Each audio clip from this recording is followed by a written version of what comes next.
With the aim of realizing the concept of Develop India by Prime Minister Narendra Modi by 2047, the Vikas Bharat Yuva Sansad Mahotsav was organized in the Vidhan Mandap Hall of Lucknow.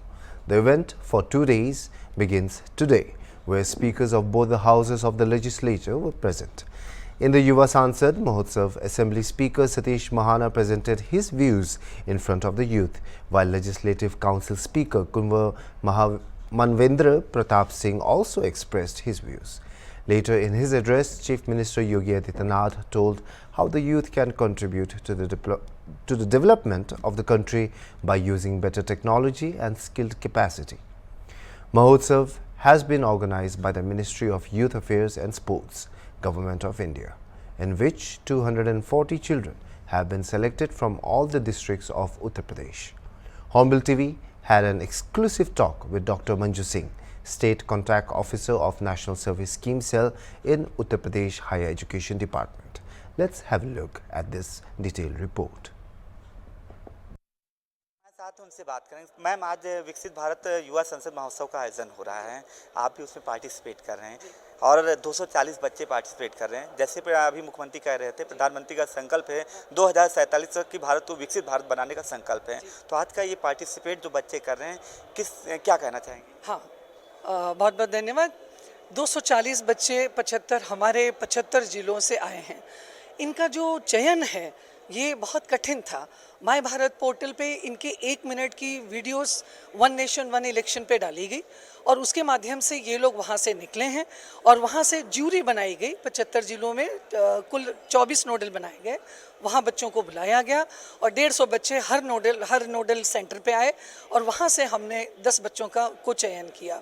चयन प्रक्रिया आसान नहीं थी, बहुत सारे विचार, नए संवाद, नई अभिव्यक्ति और अंत में जब बच्चे यहाँ तक आए हैं तो आने के बाद अब यहाँ पर 240 बच्चों को ज्यूरी, जिसमें अभी 3 हमारे बहुत ही सम्मानीय 3 मेंबर्स MLAs बैठे हैं, तो उनके द्वारा इन बच्चों को सुना जाएगा, मार्किंग की जाएगी और फाइनली इनके माध्यम से जो है इन 3 बच्चे सिलेक्ट होके फिर पार्लियामेंट में जाएंगे। मुख्यमंत्री जी कह रहे थे, बच्चों को संबोधित कर रहे हैं, तो बता रहे थे कैसे कैसे वो आगे बढ़ सकते हैं। तो इस कार्यक्रम जैसे बच्चे सेलेक्ट हुए हैं, पर्पस क्या है ऐसे लोगों का, जो संसद महोत्सव चल रहा है, पर्पस क्या है कि ये बच्चे आगे जाके क्या करें? सबसे बड़ा पर्पस ये है कि आज अभिव्यक्ति की स्वतंत्रता और नई टेक्नोलॉजी के युग में जो ये नए युवा हैं, इनकी जो कौशल विकास और नेतृत्व की क्षमता है, इसको बढ़ाना बेहद आवश्यक है। अगर ये नेतृत्व की क्षमता का इनमें विकास होगा तो चाहे वो कोई लोकनायक बने, चाहे वो किसी मंत्रालय को संभाले, डॉक्टर बने, समाज सेवी बने, शिक्षक बने, कहने का तात्पर्य ये है कि वो समाज के किसी भी तबके में अगर काम करें तो अपने नेतृत्व क्षमता से निश्चित तौर से विकसित भारत में उनका जो है कंट्रीब्यूशन जरूर होना चाहिए। यानी कि नेतृत्व क्षमता को निखारना था, तराशना था, ऐसे कारण मुख्य इसका उद्देश्य यही है कि अगर नेतृत्व क्षमता का विकास होगा तो जो भी हमारा युवा है, क्योंकि आज हम 75 वर्ष आज़ादी के मना के यहाँ रुक नहीं सकते, इसके आगे हम 100 साल की अगर हम अपनी योजना नहीं बनाएंगे तो योजना बनाने में इन कर्णधारों को हमें बार बार आगे मंच देना होगा, बार बार इनके आत्मविश्वास को बल देना होगा, तब जाके ये आगे आ सकेंगे।